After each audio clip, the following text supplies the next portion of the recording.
said on March the 12th, I don't know if there's any way to manage it so the Congress won't ask for it, or if they do, won't release it. Does he work for you? Or did he work for you?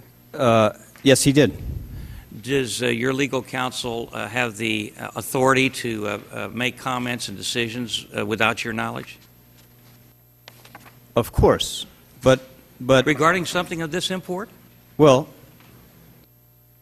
as president and CEO of the New York Fed, of course, I was ultimately responsible. This doesn't require a long dissertation. No, it's not a long answer. All I want to know is, do they have the authority to make these kinds of comments and decisions without you knowing about it? Of course.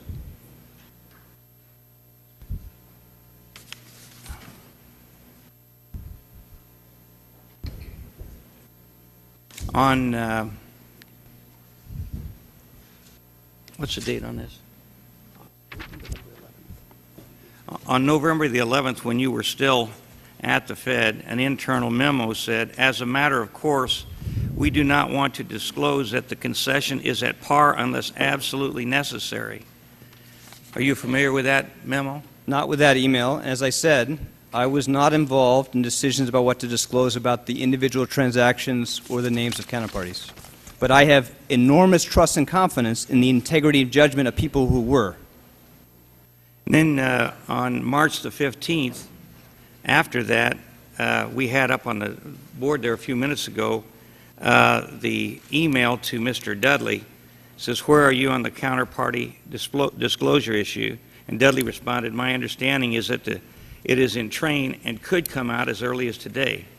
Are you familiar with that? I don't recall his response, and I didn't recall my email until you put it in front of him, but now I see it. You don't remember that? No, I don't, but I do remember at the time there was still enormous building pressure on the Fed to disclose, and they did disclose.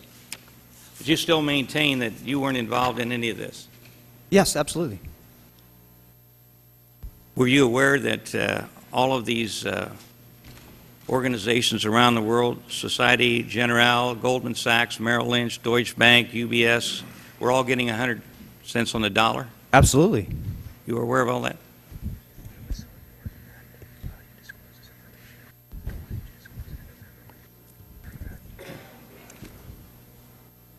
Why wasn't this disclosed back in November when you were the head of the Fed? Well, again, that is a question you need to direct to the people who were responsible for that judgment.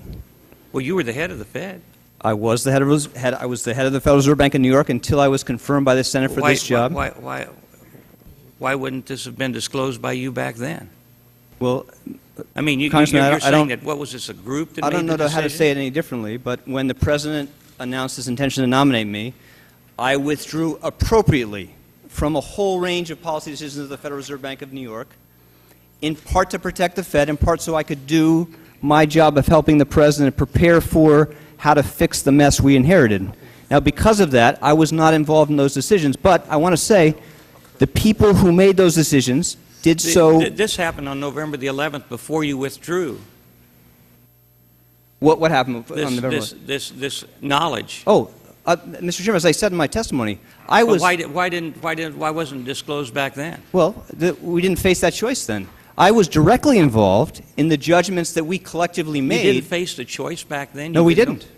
No, but the choice that I was deeply involved in, fully support, believe was the right choice, was the decision to restructure these contracts in a way that was better for the taxpayer and prevent a default of the company. I was fully supportive of that, fully aware of that. It stretches credulity for us to believe that you had no role in this and didn't know anything about it when your attorneys and people that work for you were sending emails all around the place